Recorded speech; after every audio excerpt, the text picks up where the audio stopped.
Well, another really, as we call it, a gut-wrenching performance and end to the game yesterday against the Penn State Nittany Lions for the Trojans. USC now dropping its third game, going 3-3 on the season, 1-3 in conference play. USC is really at a crossroads right now for the fan base. The Boo Birds came out when Riley was leaving the stadium. The whole section had some comments for him. We want to hear from you guys, though, because this is the Trojan Family Therapy. The Trojan family is hurting right now. We really want you guys to regroup. Come talk to us. The phone number is right up here, 888-997-4539, 888-99-RILEY. Give us a call and let us know. Sound off on your feelings. Sound off on the season. It's been a season that was kind of weird, though. In a way, this is almost predicted, but the problem is with the loss. A lot of people predicted us to be 9-3 this year, and we're right on pace for that. It's going to take a heck of a back half of the season. You know, if we could reverse what USC did last year, winning the first half of the season, we can see that happen. We're going to have as many calls as we can take, but for right now, Preston, your initial thoughts really quick. Initially, Tim, I feel today like most of the people in the fan base probably feel I'm just tired of being in college football purgatory. Either heaven or hell. I'm tired of it.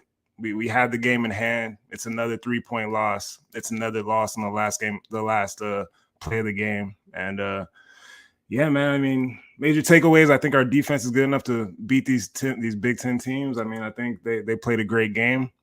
I think there's a lot of plays that we could have had back last night, especially Miller Moss late in that game. Missed a couple throws to kind of clinch the game, get us in a better field position. And some of the play calling from Riley was also a little bewildering to me. But yeah, man, we could discuss it and go on and see what people have to say. Well, we have our first call. Caller, hi. What's your name? Where are you calling from? Caller, are you there? Caller, can you hear me? Going once.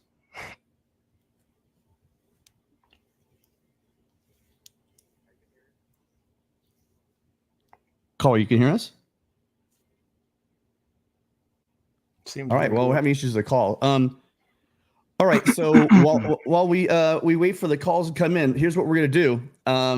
So let's talk about it. You were talking about the play calling and issues with the play calling. What was it about the play calling that had you a bit concerned? Well, okay, two things, right? To start overtime and not run the ball on first down, that killed me, right? That was the one. And then secondly, the end of the fourth quarter, 1:55 left in the game, to let the clock run from 40 to 14. I heard Riley speak after the game saying he was really believing in Michael Lance's leg and they wanted to get one more shot, but we never called a timeout. Penn State called the timeout with 14 seconds left on the clock. So I'm asking, like, Link, at what point were you going to call a timeout to get that one shot to get in a little bit better field position for Michael Lance? Because you never called the timeout. James Franklin called the timeout 14 seconds left. So, and getting away from the tight end running back chips on the ends and chips on the edges. I was working the whole first half, working most of the game. We completely went away from that in certain series in the fourth quarter and in the third quarter. Miller started getting hit. 11 started dipping on Mason Murphy, and we weren't able to finish the game. So that's my opinion on the play call in there. I don't know why we went away from the run. I don't know why Quentin Joyner had 3 carries and 2 touchdowns. I wanted us to get 30 carries on the day. I think we ended with 24, but just went away from what was working. Nothing we haven't seen before. Yeah. Well, I'm sure that the fans are going to have questions about the play calling as well. Towards the end, though, I did see what he was doing. He was playing basically not to give them the ball back. He said in the press conference that he was happy with the way Michael Lance was kicking the ball, which becomes, it is what it is. And he was playing for a winning field goal. And to be honest, a better throw and there would have been a long field goal attempt, because really, Deuce had room to get another 4 or 5 yards and get down. He was there. He could have. We would have had about a 45-yard field goal again, kind of like we saw in overtime for the win in regulation. By the way, guys, that and the front door alarm and the carbon monoxide things going right now, as well as the fire alarms are all being reset. The guys are at lunch right now, so we might be having to hear a beep for the next, like, I don't know, hour. So we'll figure that out as well. Hi, caller. What's your name? Where are you calling from? Hey guys, it's Russ from San Diego. Hey Russ, how you doing, man? Well, another Saturday in the books.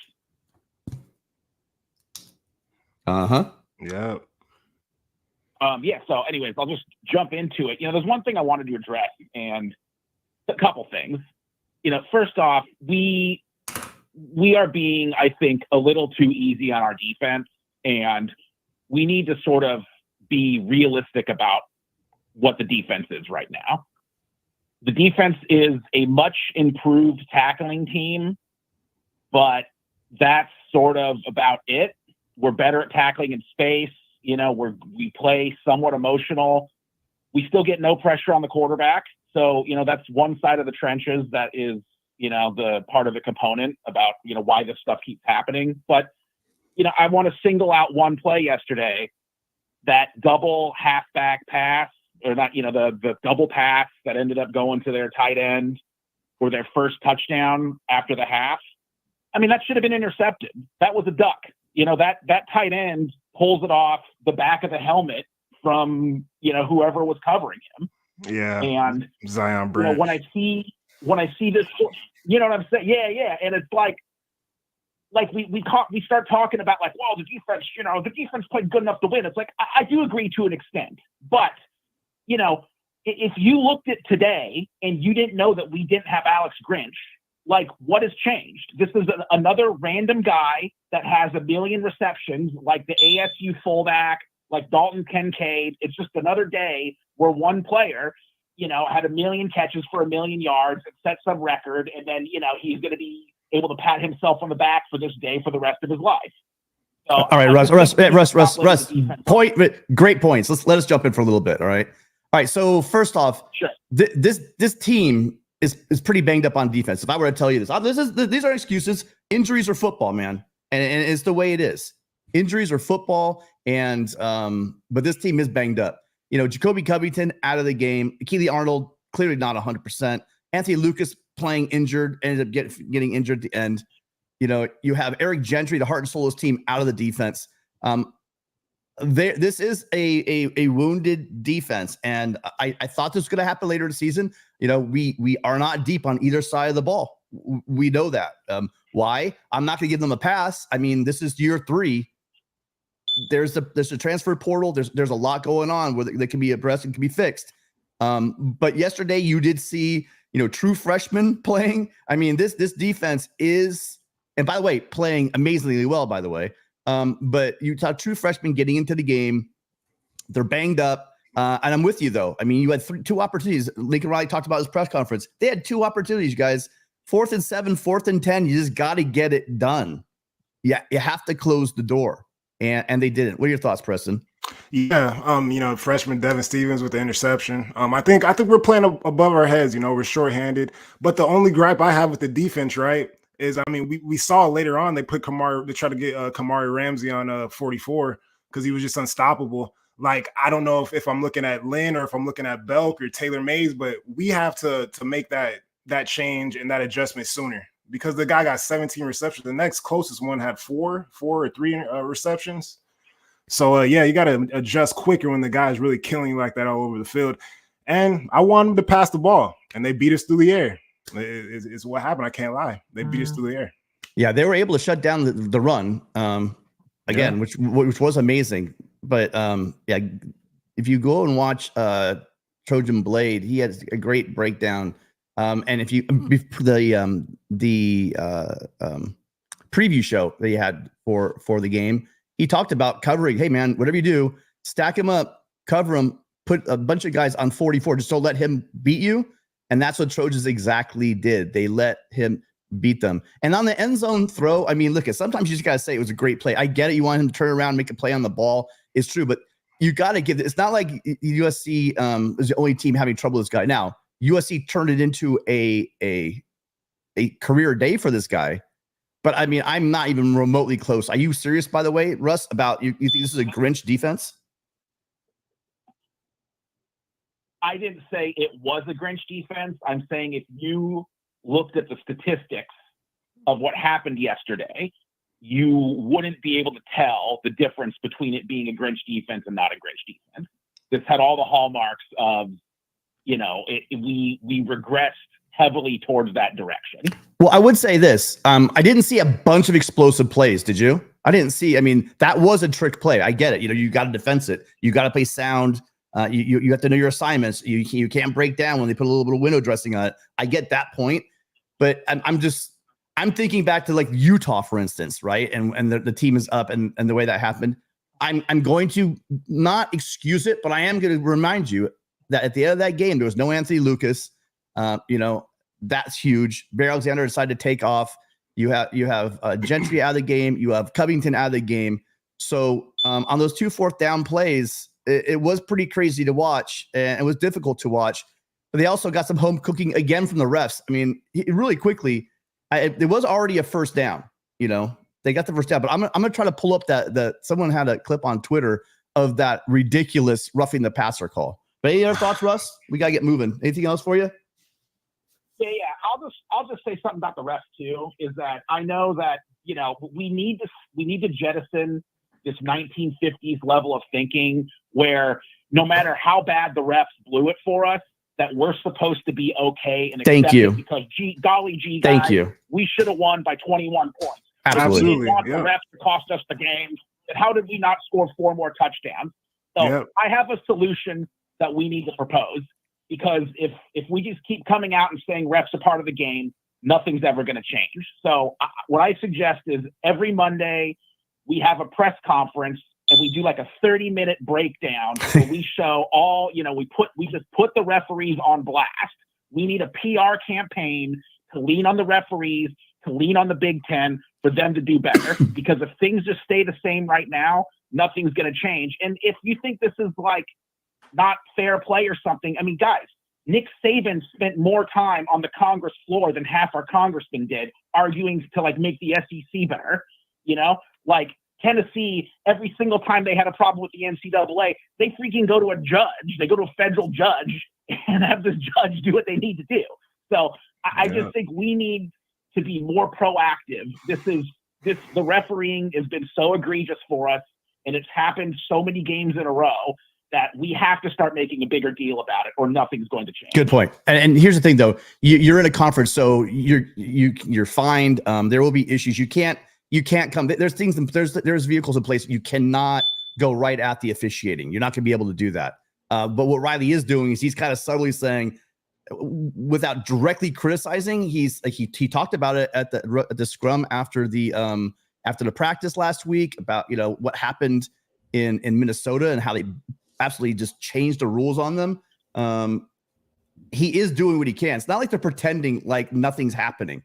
I mean, but that's violent, Tim. That's violent. Is it yours?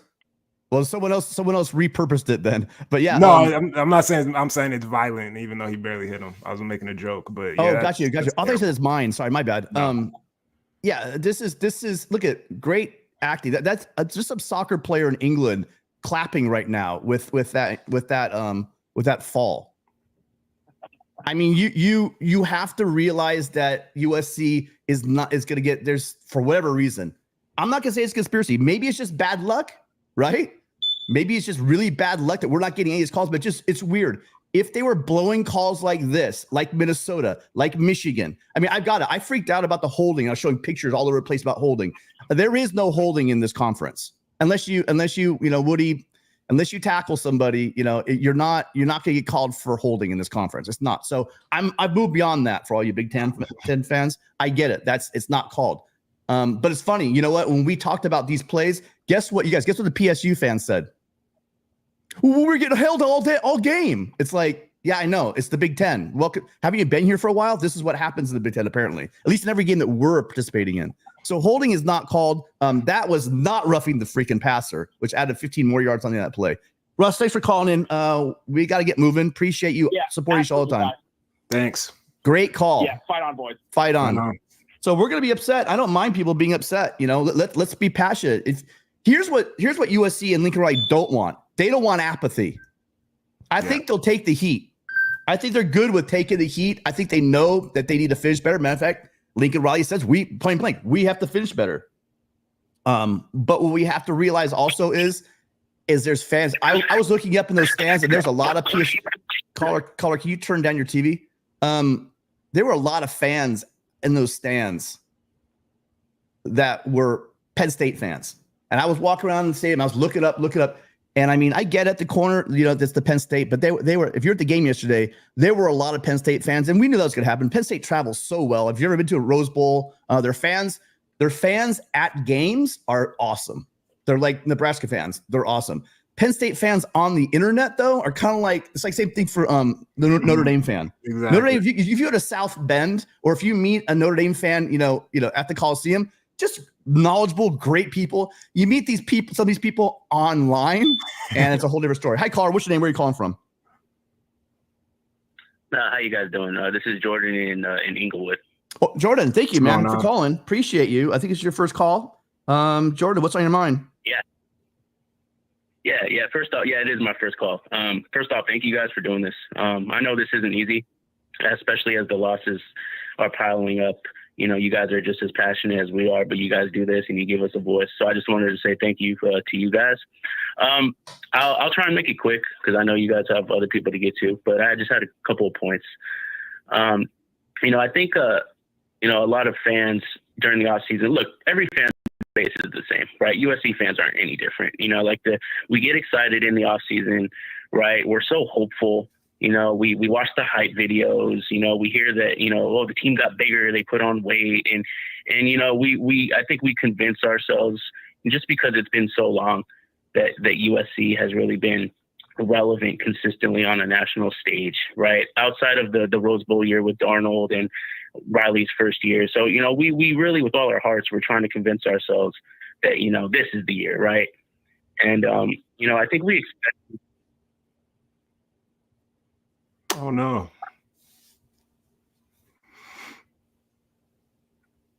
Hello?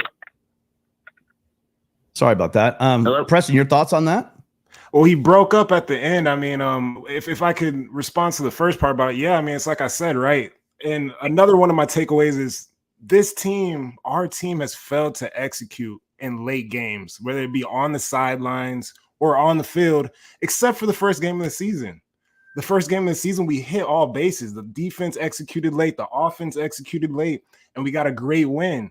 And we failed to replicate that as the years gone on. And it sucks, man, because it looked like I talk about purgatory. It looked like heaven was right. It looked like we saw the pearly gates. Things are going to get better. But here we are, 3-3 in college football purgatory. And here we are where I thought we'd be late in into November. Again, injuries are part of football, but to lose, I don't want to say I'm going to put it in the universe, but there's a position group that's even more dire. We can't lose a couple of guys. I'm not going to bring that into the universe right now. I'm just going to leave that where it is. But losing, if I were to tell you, okay, we're going to lose this player and this player and this player at the beginning of the season. These three players will not be available against Penn State. Yeah. And I told you Bear Alexander, and I told you Jacoby Covington, and I told you Eric Gentry. Now, maybe you guys would have been as high on Eric Gentry because he had the injury you might have forgot about the first year he was here. But let's say fine. Let's say after LSU, I told you those three. There you go. After LSU, if I told you those three players were not going to be available for Penn State, what would your expectations of the game have been? I'm just going to say that right now. And I guarantee a lot of you guys will be like, oh, wow, hang on. Well, let's reload this and think about it, because those three guys have played out of their minds this year. Oh, sorry. Well, not much better Bear Alexander. But when he was in there, you guys, people get on Bear Alexander for not being the player we want him to be, but he was still a contributor. He was still a net positive for that defensive line, especially with giving them late in games some really good reps. There's no way to put your feelings aside and realize that guy was in late in games being trusted to get reps and get some stops, So yeah, it's tough. It's a tough loss. The defense is what it is, but I don't think it's anywhere close to what we've seen in the past. So I'm not ready to go remotely there yet. Hi, caller. What's your name and where are you calling from? Hey, guys. My name is Brandon from Maryland. I'm actually a Penn State alumnus, and I started following you guys this week. I just wanted to call in and give the USC team and fan base a lot of credit for this week. If I'm being completely honest, that team is very talented, and it blows my mind that you guys are 3-3. The way that you guys played yesterday, particularly the offensive line, I thought was really impressive. Coming into the week, all I had seen and heard was how young and inexperienced and lacking that kind of push on the offensive line that you guys had, and you guys dominated, and particularly Woody Marks, I thought was very impressive. And then I don't know if it was a scheme or just Penn State not being prepared, but the trick play with the fake reverse was definitely caught Penn State off guard. And Joyner, I think he's a redshirt freshman. That kid is going to be amazing in the next year or two as well. So I think, going forward, I just wanted to give credit to USC. I think you guys have a lot of talent to build around. And I hope, in the coming years, Penn State and USC have some equally great matchups.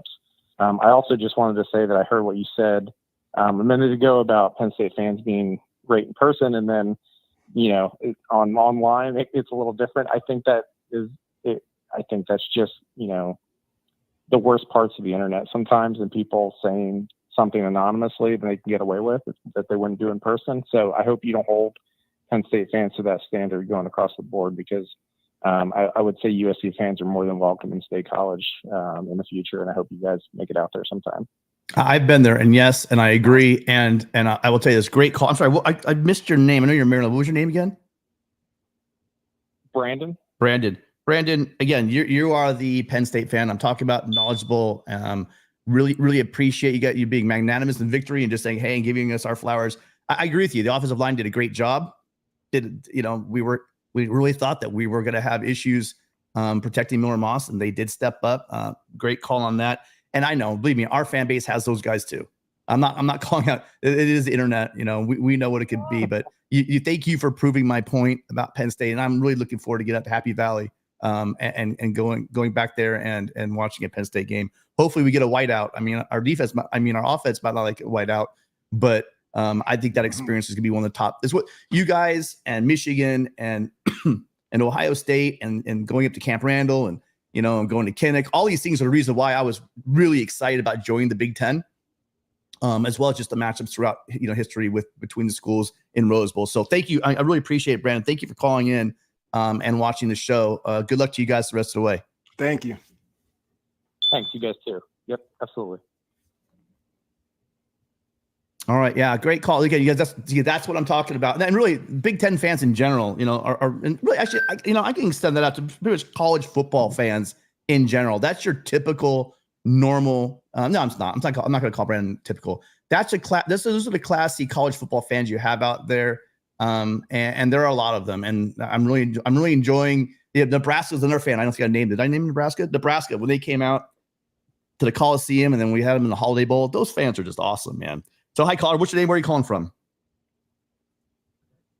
Hey, Tim, it's Adam calling from Georgia. Hey, Adam. How you doing? All right. How are you doing? Thanks for taking my call. Yeah. Yeah. First thing, I just want to compliment that last caller. Really classy guy, and appreciate that. So I just had a quick question. We lost by 3 to Penn State. We lost by 3 to Michigan. We lost by 7 to Minnesota. So we were in every game. So based on the results we've had so far, how would you evaluate Riley's coaching at this point in the season? And why are these games so close? And what do we need to do to get over the hump and turn these defeats into victories? Go ahead. Take that one first, Preston. I've been talking too much.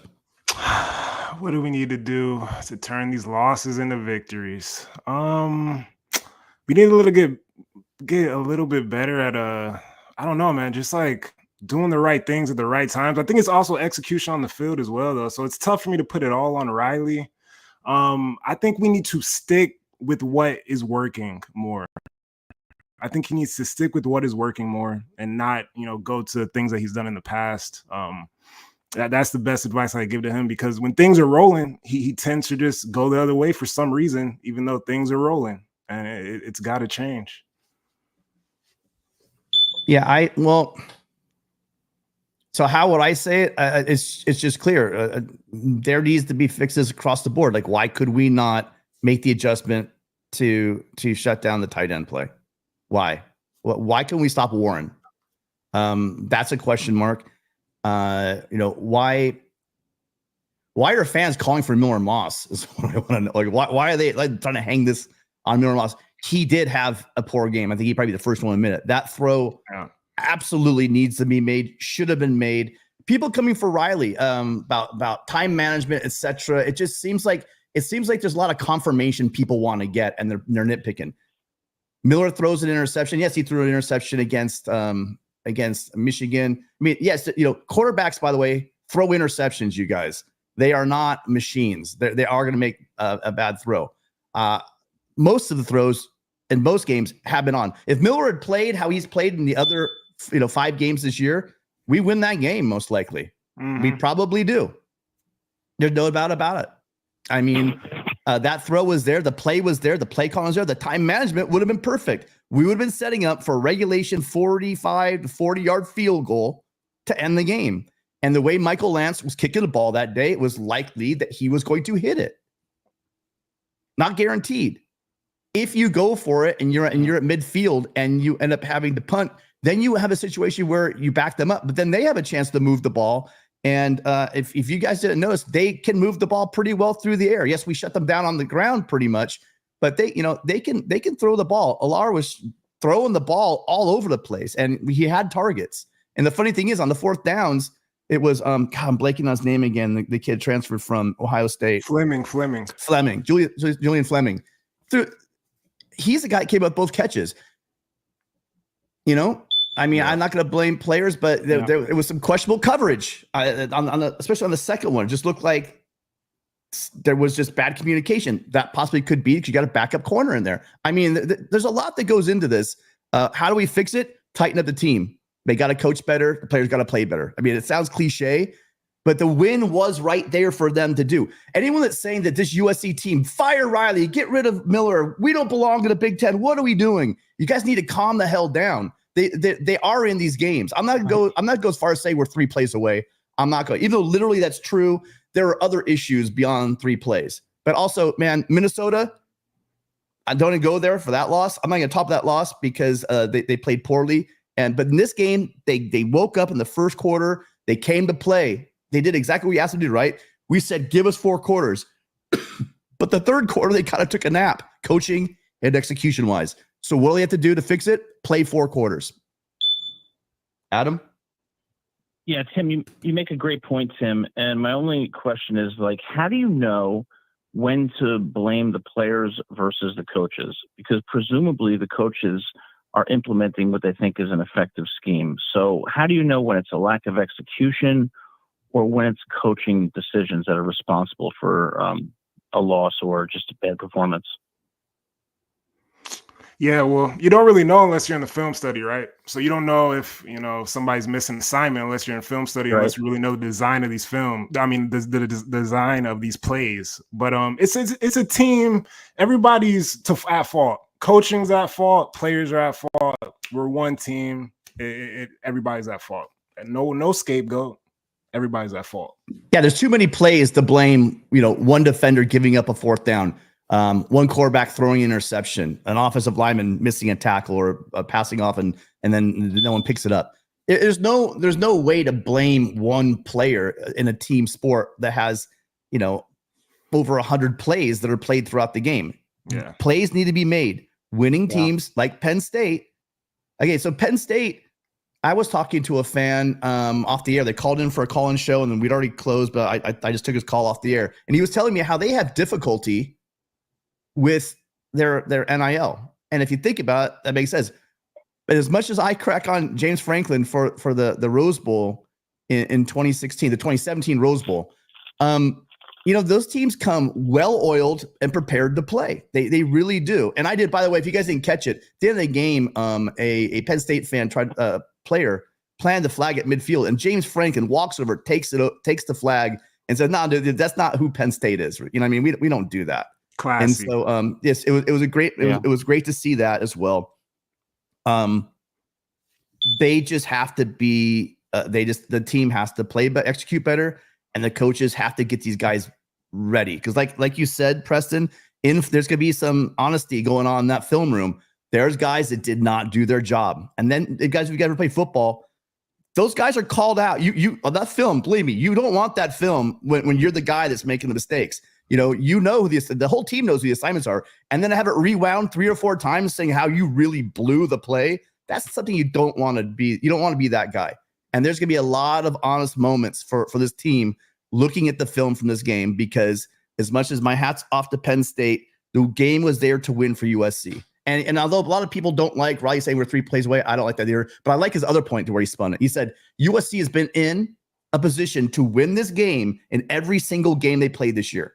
Not many teams can say that. They've been in the position to win the game, whether it was on the offense. Think about he brought it up. If the offense had the ball, they could have salted this game away or gotten their score, and that would be the end of it, right? I mean, that would have been fine. On the previous possession, if they would have held the ball for a little bit longer, they could have done it. Or at the end there, if they got in field position to make the field goal, game over. Twice on 4th down, if somebody makes a stop, if the pass rush about calling out players gets home, or if there's better coverage, game over twice right there. And then and we know that Michael Lance, I bet he had a great, it's a shame, Michael Lance had a great game, you guys, and he misses 47-yard. Also, kickers are never 100%, and a 47-yard field goal is not a chip shot, especially with all that pressure. You expect your kicker, he has one job to do it, but we wouldn't have been in that game if he hadn't hit a couple 40 plus in that game to get us to a point where we could go to overtime. So you guys, they need to tighten it up. I'm not saying everything's fine in Troy, but we were told that we were going to come into the Big Ten. They were going to kick the shit out of us and we didn't have a chance. What are we doing? These guys from the West Coast, it's going to be a joke. Well, USC has had a chance to win all these games, and we'll see what happens. We'll see. Here's a big test for Lincoln Riley. This is what I'm looking at as Lincoln Riley's coach. How do they respond next week in a game that they should win? Do they come out flat? Does it seem like he's lost the team? Does some guys checked out because they can't make the playoffs? Or do they go on a 6-game run right now that makes us proud to be Trojan fans?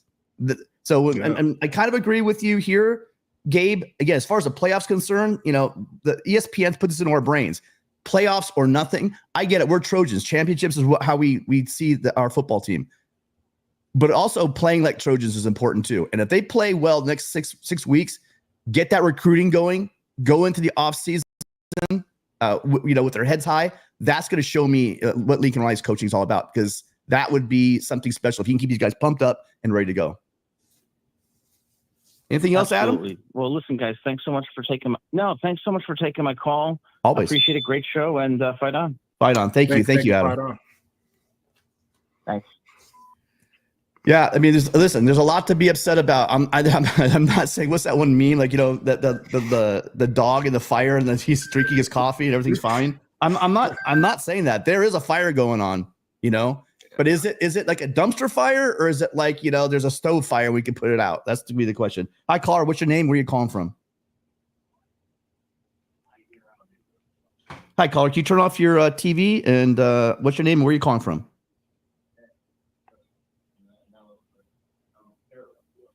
Caller, you there? There. I wish I could put you on hold, but I can't. We got other callers. So one last time, caller. I know you're away from your phone. Are you there, caller? You waited 10 minutes.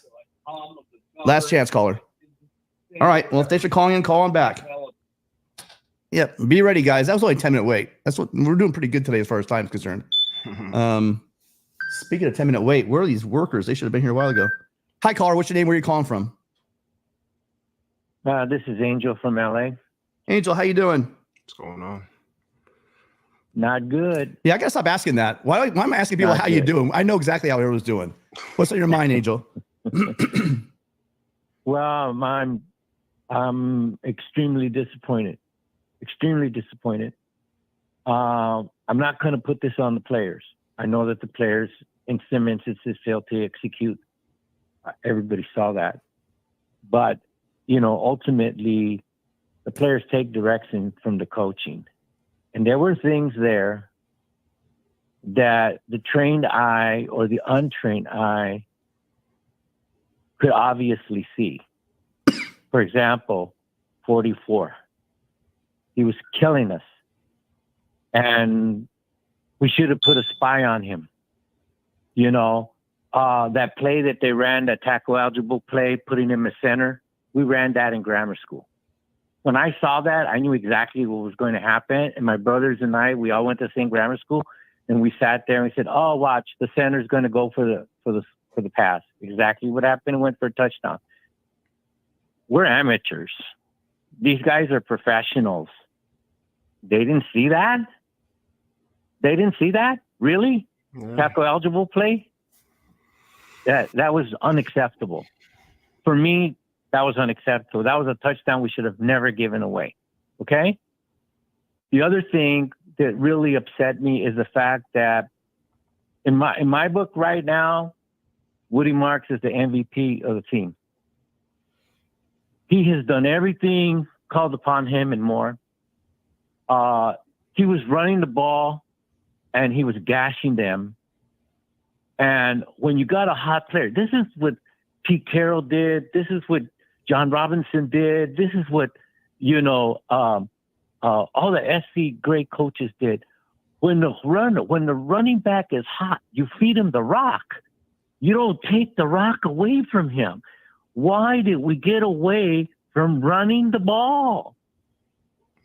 This guy, Lincoln Riley, loves the forward pass, but it's the running that's working. Why are we going to? Our line was clicking. Offensive line was gashing them.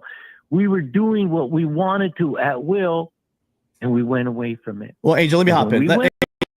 Angel, another great Yeah. speech. Sorry. Sometimes, Angel, I appreciate you calling in, but sometimes you get a little bit long-winded. I get what you're saying, but let's jump sorry. in. No. Listen. This is your call. I want you to let us break in once in a while and talk. If we have one person talking for 10 minutes, it's not really good entertainment. You know what I mean? Okay. But I apologize. No, don't. And please don't apologize. Here's what I want to say. You don't just run to run. You don't just throw to throw. You want to take advantage of what the defense is doing, right? So, Angel, you sound very knowledgeable about football. If you understand tackle eligible, you understand football. So you also know that you don't want to run. If it's not advantageous for you to run the ball. If you get a good look that you want to throw the ball on, then you're going to throw the ball. You're going to run. It does seem like we get away from the run, but the question is, I haven't sat down. I was on the field, so I haven't had time to look at the actual game and how it flowed and how the possessions flowed. But if Miller Moss is coming to the line, he sees and Lincoln Riley sees something. Okay, we can throw here. Then you need to throw, even if you are running the ball. And by the way, Quentin Joyner and Woody Marks just balled out yesterday. It's exactly what we knew. I remember, I'm not going to name the name, but I heard from saying that the running back room is a bit thin at USC, and I went what? What are you talking about? USC's been lucky to have guys come in like Travis Dye, right? And Woody Marks and come in. These guys are dynamic guys who can run the ball, can catch the ball in the backfield. Just special players at both of the programs they came from, like pretty much record holders at the programs that they left to come to USC. And so that's kind of put the guys that were on the roster behind. But to make no mistake about it, you're going to see a lot of Quentin Joyner next year for sure. And Woody Marks, we're absolutely blessed to have him as a running back. He just was finding holes where there weren't holes. He was patient. He let the blocks set up, shot through the hole, powerful breaking tackles.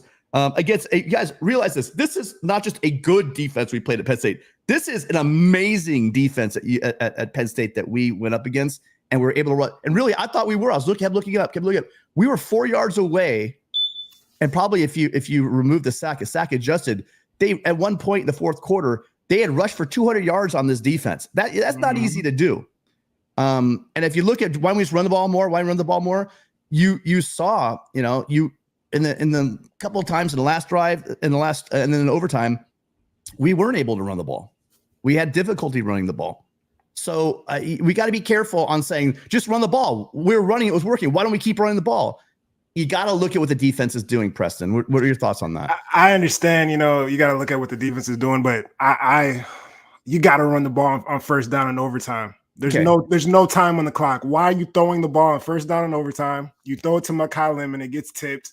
You run it on second down. Number 33, Sutton comes through completely untouched, tackles Woody in the backfield.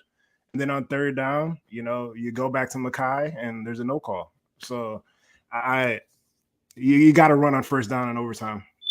Okay, so let's look at that really quick. I want to talk. So on that first down play, this play would have worked if the defender this would have been a touchdown, Press. I want you to take a look at it. You know, with your trained eye, and all of you out there, your trained and untrained eyes. I want you guys to look at this play. But basically, this is a touchdown. This guy's gonna grab him. You're talking about Mekhi Lemon, who does not drop balls, who runs great routes, and is gonna find, if you give him the ball, he has a nose for the end zone. He's gonna find the end zone. You tell me on this play, right there, like grab right there. Look at the ball.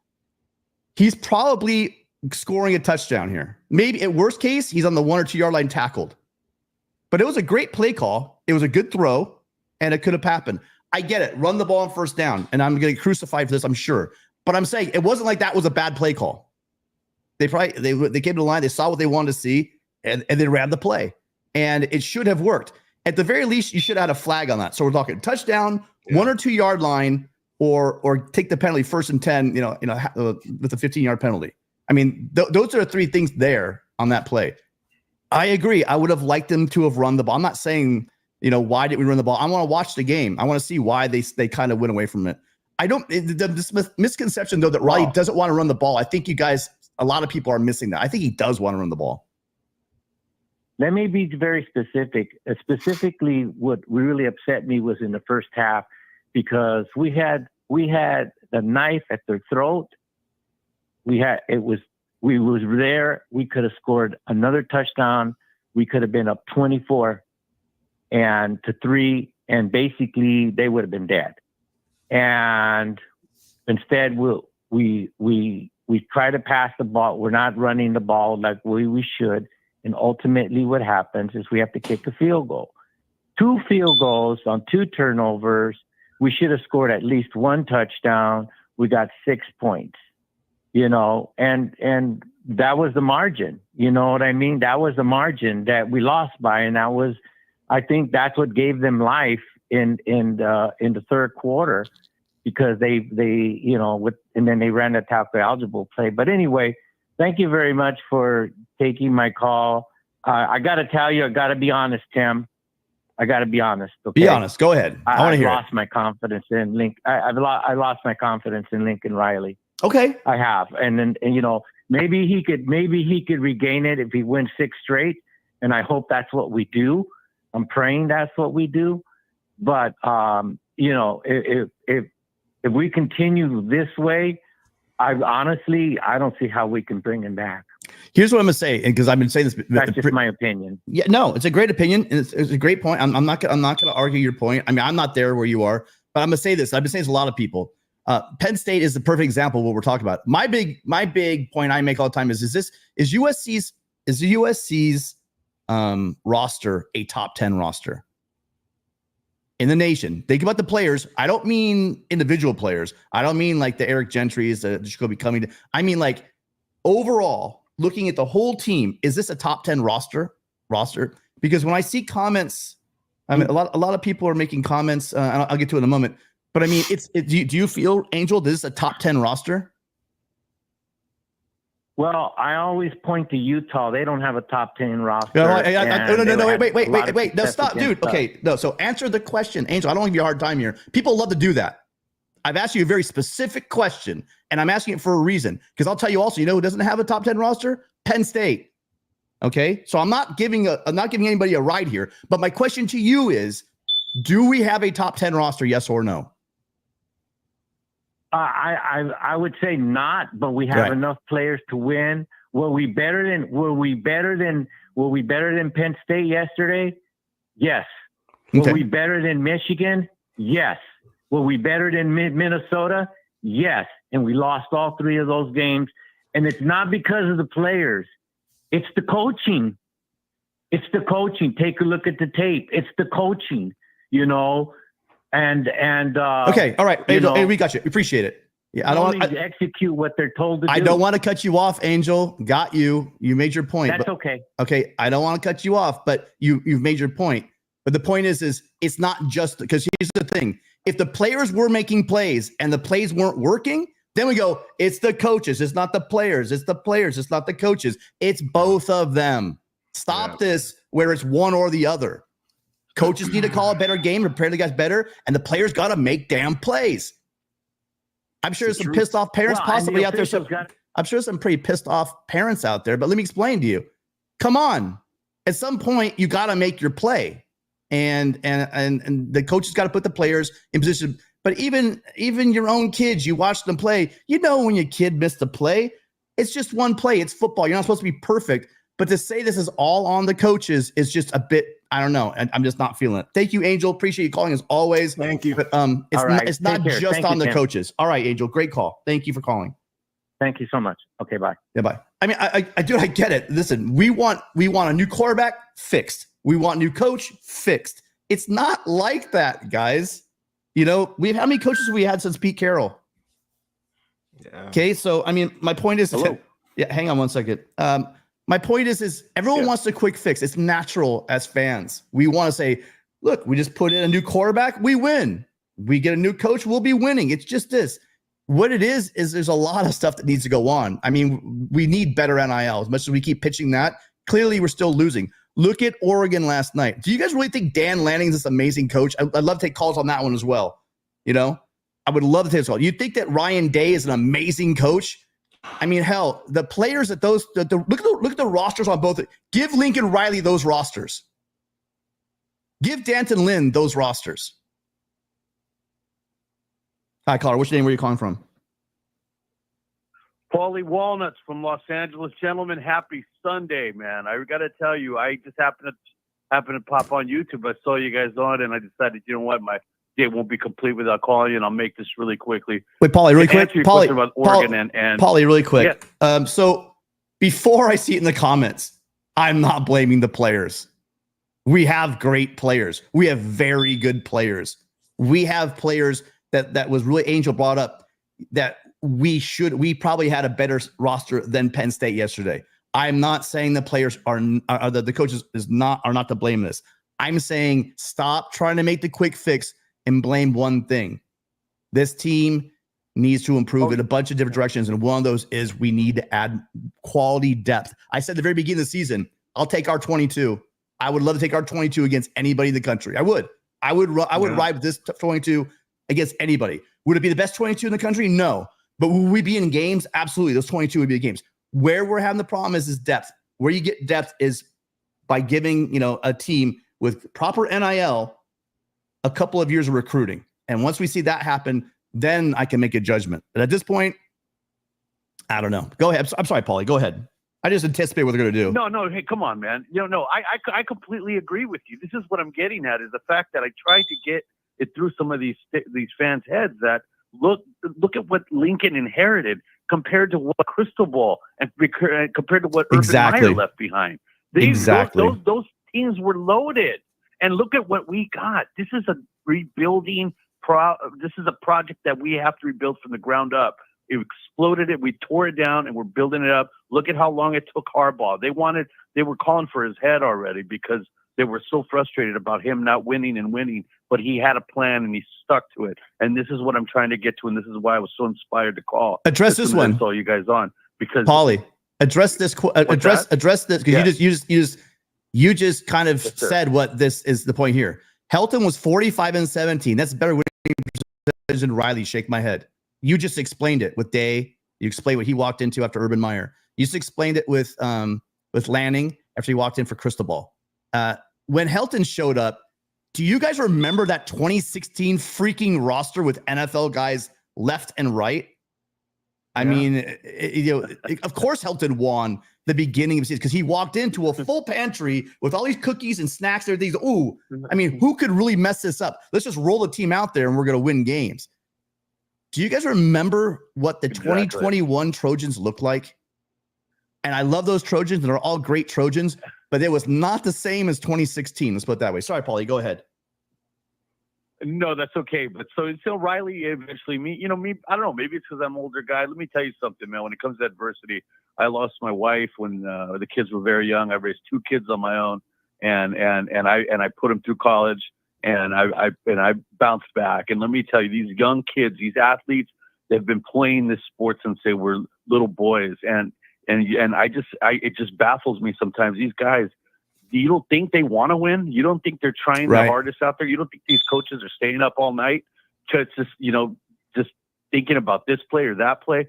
They put their all out there and they're trying and they're going about it the right way. In the long run, USC will be better for the way we're building this program. These recruits that they're lining up and this youth that we have here, these young players, this is the first time they've seen major action. And it baffles me when I hear about Miller this, Miller that. If I'm going to chalk it up to anything, why Miller's been a little off here and there, it's because I think maybe he's still suffering some from that smack he took in Wisconsin in the head there.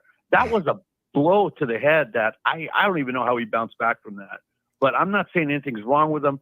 I think that he's doing everything he can as a leader to guide this team, and the players are putting it all out there, man. And you know what? I am not going to lose faith and trust in this. I'm going to continue to believe in this team and the process, the way we're going about it. I think it's the right way. Instead of buying players, mark my words, teams like Oregon, when you buy players and you bring them in the way they bring them in, it's going to be another Florida situation, another FSU situation where players get out of control. There's no culture there. It's just a bunch of mercenaries brought in, and that's not the way we're doing it. We're doing it the right way, guys.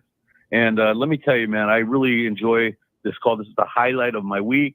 I appreciate you guys. Enjoy the rest of your weekend, baby, and fight on, man. Fight on, Paulie. And you didn't tell us what you were cooking up tonight, because usually you have enchiladas going. You had tostadas 2 weeks ago. I got to go to Paulie's house and get some food. But yeah, all great points. And I really like what you said about Miller. I mean, listen, let's just say it's not the injury. Let's just say, listen, if you guys are a quarterback and you're getting the snot kicked out of you game in and game out and game in and game out and having free runners coming at you, I don't care how tough you are, because Miller Moss is the toughest guy on this team. He stands tall in the pocket and delivers the ball when he knows there's an extra rusher. When you have 5 guys, and you have 6 coming at you, or 7 guys protecting you, you got 8 coming at you. You know you're going to get hit, and he stands there and he delivers ball knowing he's going to get hit. Now, that doesn't give him an excuse for missing passes here or there, but man, that's got to be in the back of your head. I mean, I can't imagine it not being in the back of your head. Hi, caller. What's your name? Where are you calling from? Tim, what's going on, man? LV Live, man. How are you guys doing? Great job as always. Oh, crap. Here it comes. What's up, LV? Yeah, LV's coming in hot. I know it. LV. I know it. What do you got, LV? Tim, you know I was going to call you. Tim, I was going to call you yesterday. I said, no, I'm going to let it simmer with Tim. Yeah. Yeah, I know. Yeah, listen. Okay, by the way, yesterday, sorry. So I set up Preston to fail. That was 100 on me. I gave Preston like the 5-second StreamYard, which basically that's the software that we run here. I gave him like the 5-minute tutorial that was given by Mark Rogers to Preston, and it went up there, and it was just a mess from the beginning. It was my fault. So sorry about the post game. I'm all set up, the call scene ready to go, and I did not. The one thing I didn't do was train Preston, and Preston personally. I'm sorry about that to you and fans. I'm sorry, guys. We didn't have a show yesterday. I take accountability as well. We're very accountable over here. It was fine. It was 1% on Preston, 99% on me. So sorry. Go ahead, LB. What do you got? What do you got? No problem, man. Great show, guys. I don't think, the whole Lincoln Riley should be fired stuff, I think it's kind of going a little extreme. I will say this, though. I think, Tim, in fairness, me being from New York and dealing with stocks and bonds and stuff out here, when you're paying somebody, you're expecting a result. Okay. And I think the whole issue is that he's getting $10 million a year. He came in super heralded. He's looked at as an elite coach like Saban and all these guys. He's in those talks, right, because of what he did in Oklahoma. So people are expecting a quick return on that. And this is year 3. And so that's where the frustration is coming from, I think, because people, once he came in, it was all a hoopla. We got Lincoln Riley. This is what we should have. And to the last caller's point, he made valid points. It's going to take time. But this is not a time business. Like, this is not the location for that. LA is very similar to New York. I'm a Yankee fan. We don't care about second place trophies, man. So that's the difference here than what it was in Norman and other places in Ann Arbor. Like, this is a different place, man. LA's different. So I think that's why he's feeling the pushback from the fans. Yeah. And they're not as forgiving. I think also, too, I don't like to talk about players, man. These guys are all college kids, man. I don't think it's fair. But I really want people to pay attention to 2 back-breaking plays. If Miller doesn't throw those picks, man, those are back-breaking. The one in Michigan for the pick six and the one yesterday. Those are game-winning plays. Imagine if he doesn't do that. We're looking at 5-1. Now, I know we can all say, we play Monday morning quarterback and say no, shoulda, coulda, woulda, but we were right there. And those two picks, and to me, that's where, Preston, to your point, we got to go back in the film room and say, okay, hey, listen, man, what are you seeing on these plays? Like, if you don't see it, you got to maybe tuck in and run and slide or something, but you can't because that's what separates winning and losing. And that's where the great coaches are able to kind of prevail and win these big games in those moments. And I think that's what we're missing out on here. And also, too, guys, one more key thing that we're not really looking at. He has not had Lake McCree in the last couple of weeks. That was always his safety net. That was what he felt comfortable with. He has not been here. He came back to practice. I was hoping we would have him today. Maybe that is why, he's kind of doing that. Remember, he was out the rest of the game in Michigan. Then we haven't seen him. So maybe that, that plays a part too with Miller and what he's seeing on the field. What say you guys? I think you're right on. One of my favorite formations they have is when they have Lake McCree at fullback. They got Eldridge at like an H-back, and they're pulling Alani Noah and they're running left. I mean, who the hell is like, I could probably score on that play, So, I mean, it's all that Lake McCree, maybe that's some gamesmanship by Riley. I don't know. I mean, I want to believe he's ready to come right back. That hit on his knee was just crazy, man. I hate watching. Matter of fact, I watched it like twice and I couldn't watch it anymore. We're really lucky he's not gone. Tim, after that hit, I thought he was out for the season, to be honest. I thought for sure. It's amazing. Yeah. It's literally a miracle that he's not, to be honest with you. Surgically repaired knee, healthy knee, a hit like that on a knee. I mean, it's just nasty. That should, I agree with Lincoln Riley. That should be illegal. That kind of a hit, should absolutely be illegal. To your point, yeah, they're missing. I didn't bring up McCree. McCree, it's a brilliant point. The offense was running a lot smoother with Lake McCree in there. There's no doubt. Your comment about the picks, I get you. Picks are picks, man. And look, as a quarterback, you're accountable for that, especially ones directly lead to touchdowns. But you can't just say, look at these picks, man. We got to look somewhere else, because you also got to look at all those. I mean, how many throws, LV, right? If you watch, just your jaw dropping with Miller, with a guy in his face, just delivering a dime, ball placement, the only place it could possibly be that 9 out of 10 quarterbacks don't make that throw. And so the give and the take. Tim, you're right on about Tim, you're right on about that, man. But this is not a shoulda coulda thing. Those are the plays, yeah. Tim. Yeah, that's how it is, man. You can't, and I agree with you. But in winning time, that's when the really great players excel in those moments. It's as if, your heart starts beating fast. Those guys, their heart is beating slow. And they're able to make those game-winning plays when it matters most, and they're able to kind of push your team over the edge. You know what I'm saying? And so in those moments, that's just where he has fallen short in those moments. And that's what maybe, like Preston said, I know how film study is like. Maybe Lincoln can pull him to the side and say, hey, listen, when you're maybe look at this, maybe look at that, or whatever, man. But, the Lincoln slander, man, I mean, I agree. It's kind of going a little extreme, but in some ways it's valid too, Tim. You know what I mean? This is year 3, man. And when you're that guy, you're that guy. You're not a coach. You're one of the elites.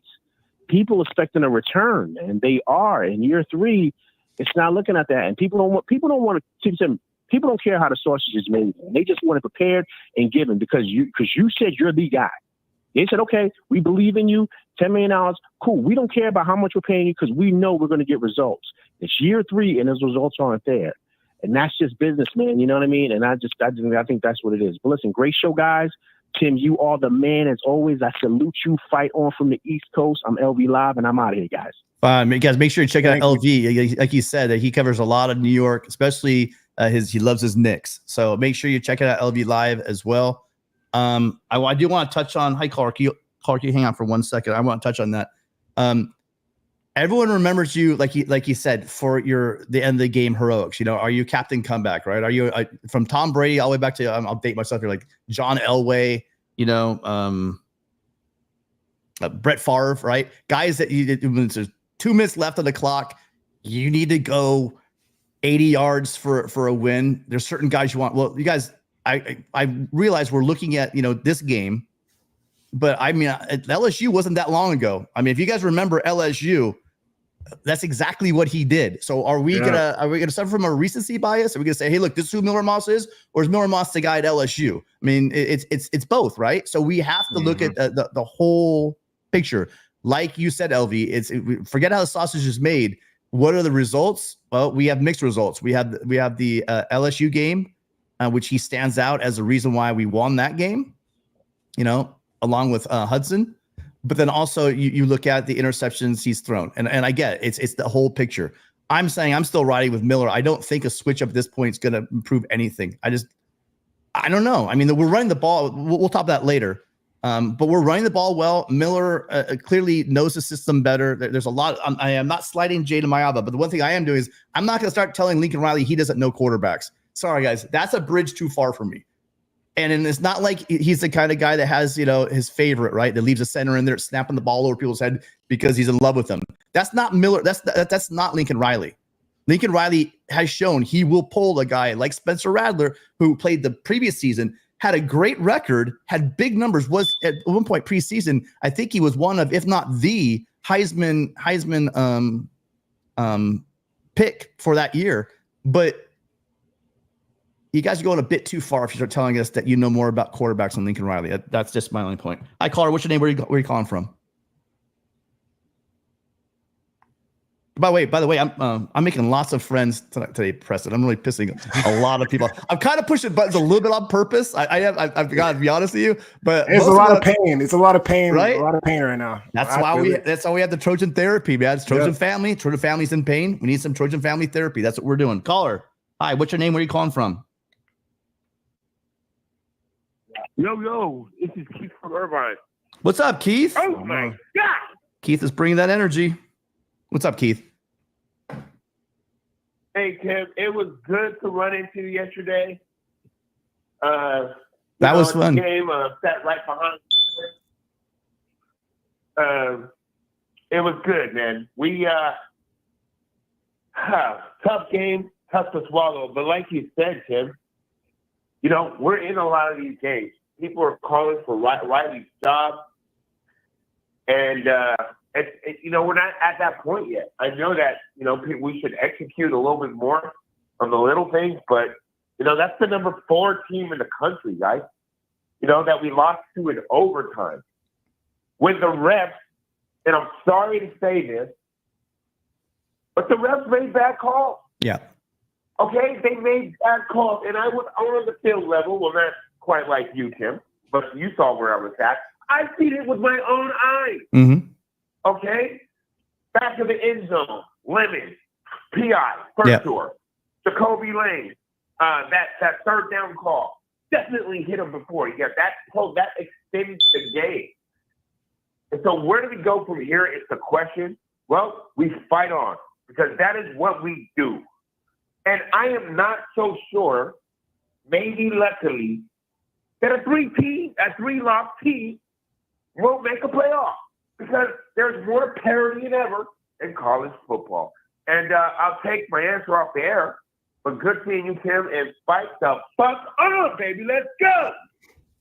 Yeah, it was nice seeing you too. I've run into a lot of fans. I even ran into a fan, which was kind of crazy, fans of the channel that have stopped me in a grocery store one time. It doesn't happen often, but it was so random. It was here by my house too in Orange County. You're a celebrity, man. Yeah, hey, listen, I'll try to talk to the little people from here or there, but Keith was the first person ever. I mean, I've been at the Coliseum like every game going this whole season, and Keith was the first person to recognize me and say, Tim. He had the same energy that he has on the show. It was great. It was nice to see him and his friends. Keith, I got that picture of the birthday girl. So if you DM me on Twitter, I can send you. It's a really nice picture. And so it's what he's saying is true. I mean, Preston, I was like, so on the tug with Lemon, I was like, I don't know, 12 feet away, right? 4 yards away from that when it happened. And the ball was there. The play was there. The guy just grabs him. I mean, and it was clear as day on that. I didn't really see. I think I was moving actually when I was trying when that happened with the other penalty happened. We could pull that one up too. But I watched on a replay and it's absolutely guys there. It plays through them. he plays through the receiver. You can't do that. You got to make a play, but you can't hit him before the ball gets there. That's textbook pass interference.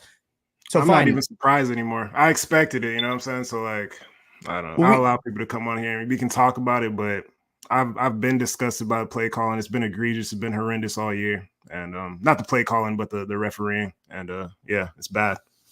It's not remotely consistent, and it's kind of weird. I've been trying to stay away from it because there are bigger issues. But I mean, like the previous caller, was it? I can't remember who it was. Previous caller was talking about the fact that, look, we can't pretend like this is happening. We can't blame it and say this is the reason why we lost. But anyone that says it did not have an impact on that game is lying to themselves and lying to us. Hi, caller. What's your name? Where are you calling from? Hello? Yeah, hi. What's your name? Where are you calling from? My name's Brett, and I'm calling from Bakersfield, California. Brett, thank you for calling in. What's on your mind?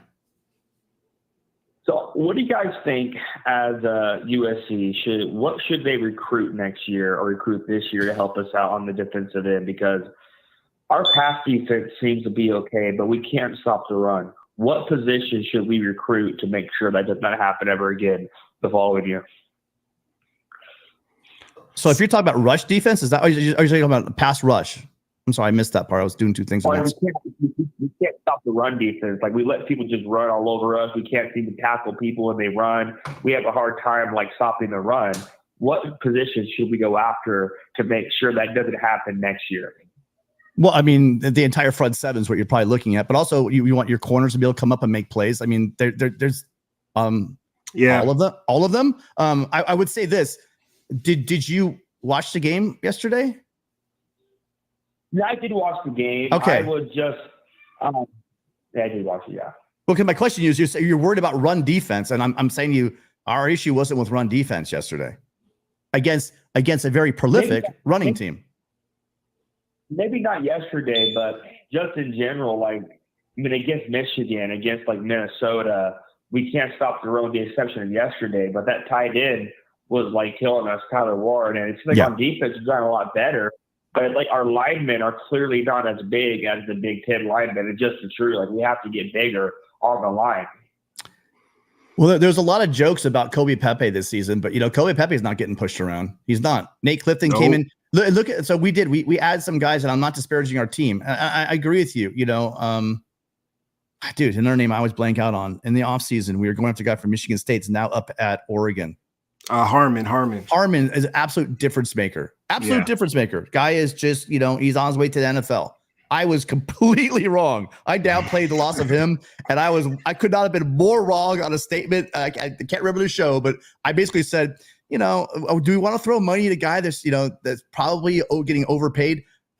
Whatever we could have paid him this year, he would not have been overpaid, without a doubt. Yeah. I swung and missed big on that comment. But hey, look, we got Trojans balling out. Clearly, we have some deficiencies on the defensive line. But when it comes to the run game, these guys are playing well. I mean, overall, if you take out the Michigan game where all they did was run the ball, and we didn't have the tape on that. But if you look, while the numbers were terrible, as soon as they got some tape on what they were doing with Orgy, they shut down the run in the second half. They didn't have a first down until they busted that big, long, explosive play at the very end of the game. So the run defense has been pretty stout. And in Minnesota, which was difficult to watch, the issue with them was it was more that swing pass to the running back. The running backs were hurting us, which is the extension of the run game. But those swing passes, and the screen game, Preston, that's where we really got hurt. We had really issues with the edges in that Minnesota game. That's what the problem was over there. But as far as recruiting, like next year, we got some youngsters. I mean, Floyd Boucard, Myola in the recruiting class coming in next year. So I mean, I think they're going to continue to stack up interior defensive linemen. But even though this team is undermanned, the defensive line, we're getting the job done. Holding Penn State's under 120 rushing yards is an accomplishment in my book for this defense. So that's good. It's a win. Yeah. Any other thoughts for us? No, that was it. I just wanted to ask you guys that because, I also think we're like 3 plays away from being undefeated. I mean, I was watching the game yesterday like you guys, and it seemed like consistently the last 3 to 5 minutes of the fourth quarter, we can't seem to close games. And I don't know if that's a coaching issue, a mindset issue. Like, I don't know what that is, but we just can't seem to close games either. But that's all I got. Thank you. Oh, that's all you got. That was a great call. Really great call, Brett. Yeah, they need to get. We know. I talked about it earlier. Coaching has got to get a little bit better, right? I think our development is solid. I think we got some young guys, true freshmen, coming along that we're going to be very happy with as well on the defensive line. And the defensive line as a whole has played. One glaring issue is you're right. We're not getting to the quarterback, right? But Braylon Shelby and Cam Fountain, those guys are young and they're players. They're really good. Anthony Lucas, yeah. We just wondered, speaking of, you said Braylon Shelby, they tried to pull that offensive lineman yesterday, just like they did in that UCLA game. And the guy from UCLA, number 98, got destroyed on that end. Braylon Shelby stood up, was strong, and attacked it, and did not get pushed back when that offensive line was pulling. So that was also a very good bright spot for the defensive line. Yeah, those two guys are young, but they're improving, getting better every game, and we're gonna see a lot of them. We saw them, yesterday. So we're gonna see the young freshmen get into the game and hopefully again just tighten up this defense because it's right there. Guys, they had 2 chances. I mean, think about it. In their losses, they've had 4 fourth downs and 3 losses. Any of those stops on those 4 fourth downs ends the game. USC wins. So yes, are we 3 plays away? Did we have 4 opportunities? Factually, the answer is yes. USC had 4 chances to get at least 1 win out of those 4 losses. And you got to make a play. Hi, caller. What's your name? Where are you calling from? What's up, Tim? It's Caden the Man, the most evil OSU fan calling in. What's going on? We're talking USC football. What do you got for us about the Trojans and their loss to Penn State yesterday? You want to know my honest opinion about the performance yesterday? I just want you to talk about the game, man. You got a short leash. Go ahead. I'm going to tell you honest. I'm going to tell you short and honest, Tim. The USC Penn State game was just, Great call. All right. Thank you, Caden, for calling in.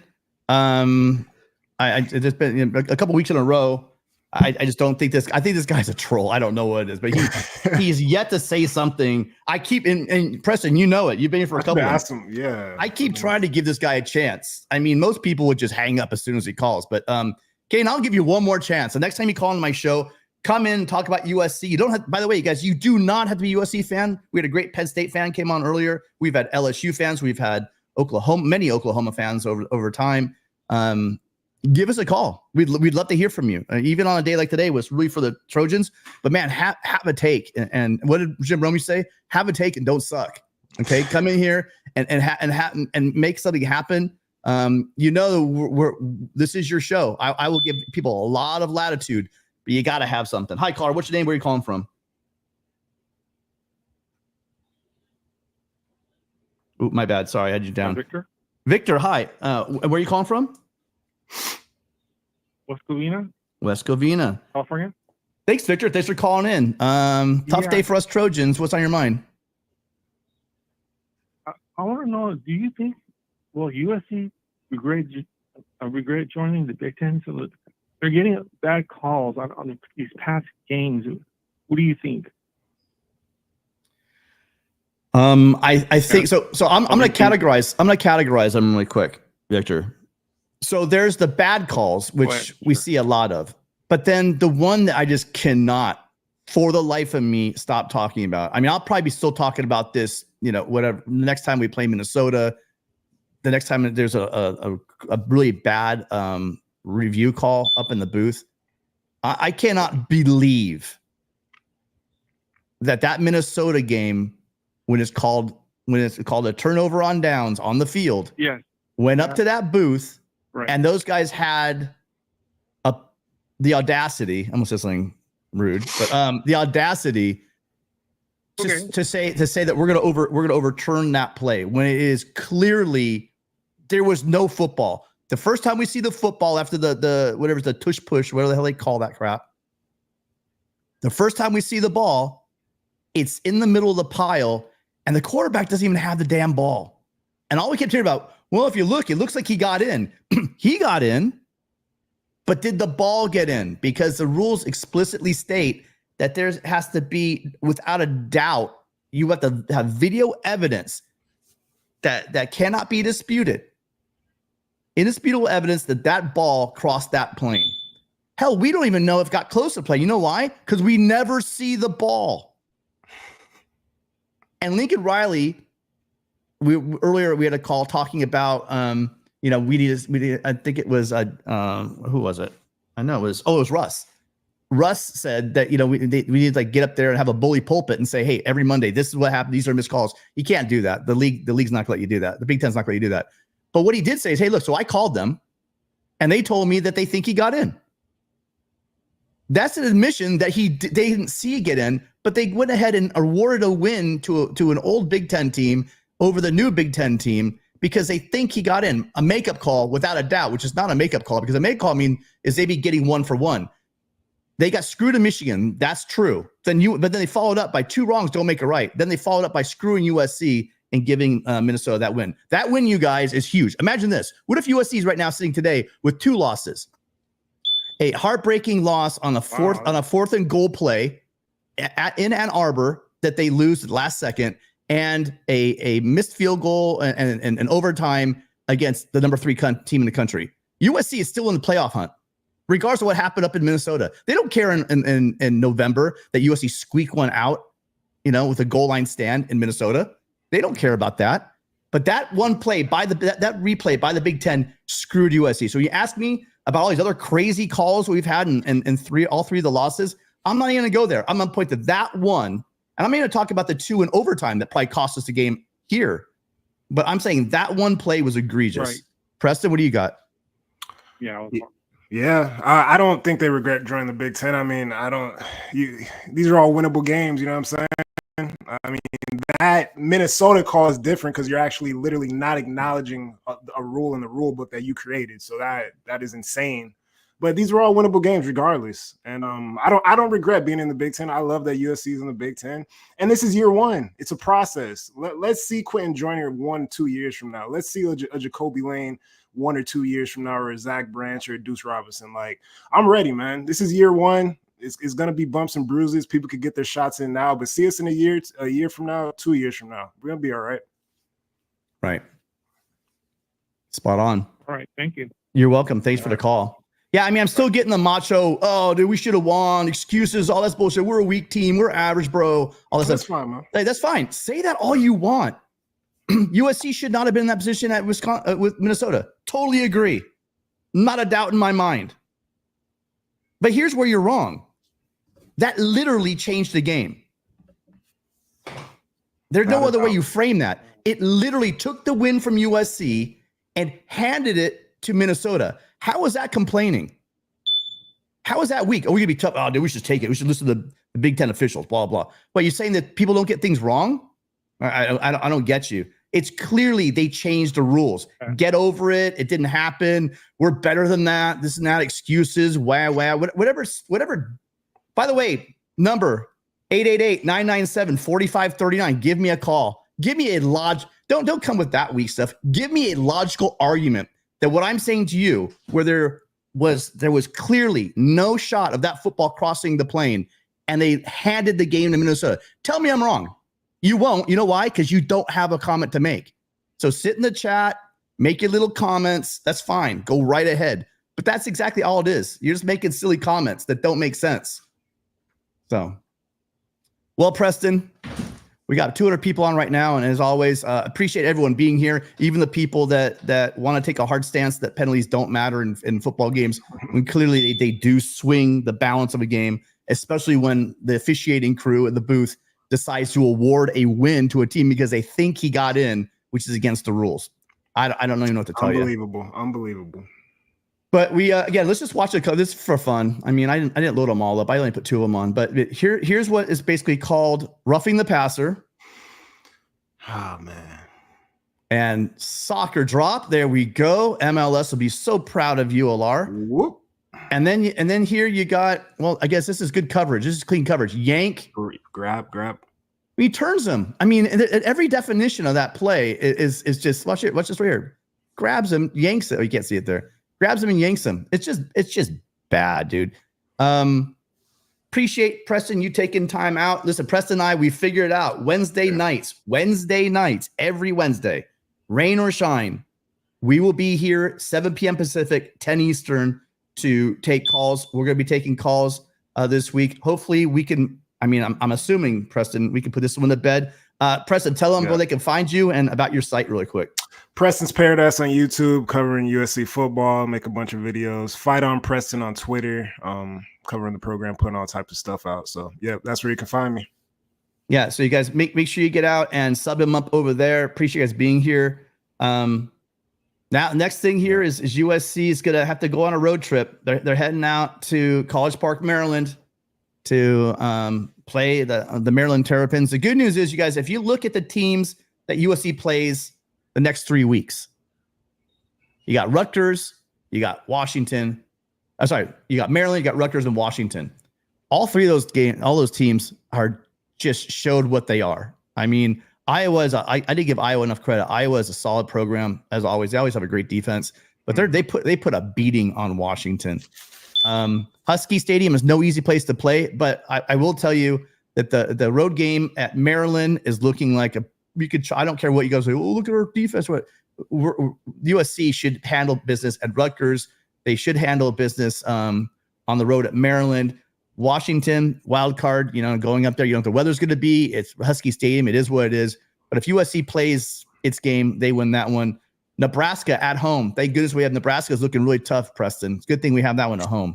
Yeah. That Nebraska defensive line is no joke. I've been eyeing them all year. So we'll see, man. We'll see where we're at. I think we are improving on the offensive line. There is a few positives, man. We just got to finish. We got to finish games on all fronts. So let's see if we can make it happen. Yeah, they have to make those plays. The offensive line, as we talked about, just like the defense, you guys, like we've talked about, is going to improve throughout the season. He installed a new defense. They're adding wrinkles the way Denton Lynn installs. He installs the basics and he adds stuff each week. And that offensive line, they're going to get better with every rep. We're seeing now that you have our tackles realizing that holding, blocking, whatever it is in the Big Ten, you're allowed to do it. Now that they're doing that, they're looking a heck of a lot better. You have two teams playing like an even playing field, really. We were getting abused, but now all of a sudden, because they are holding, folks. The Penn State fans who were complaining about USC's tackles holding, they were holding. But guess what? Penn State, your tackles and guards were holding as well. So for sure. This also is a clean play right here, Preston, just so you know. This is the one I'm talking about. Contact. Jacoby. Yeah. Okay. The guy literally wraps him up and grabs him so he can't even make the catch. So what do I think about the officiating? The officiating sucks. We thought we were going to have no night games. Well, when we come to Rutgers, we're going to have a home game on a Friday night in Los Angeles. I can't wait for that. That's going to be so we're back to night games. Officiating is terrible. A lot of people said I called to join the Pac-12. I did not. I leave the Pac-12.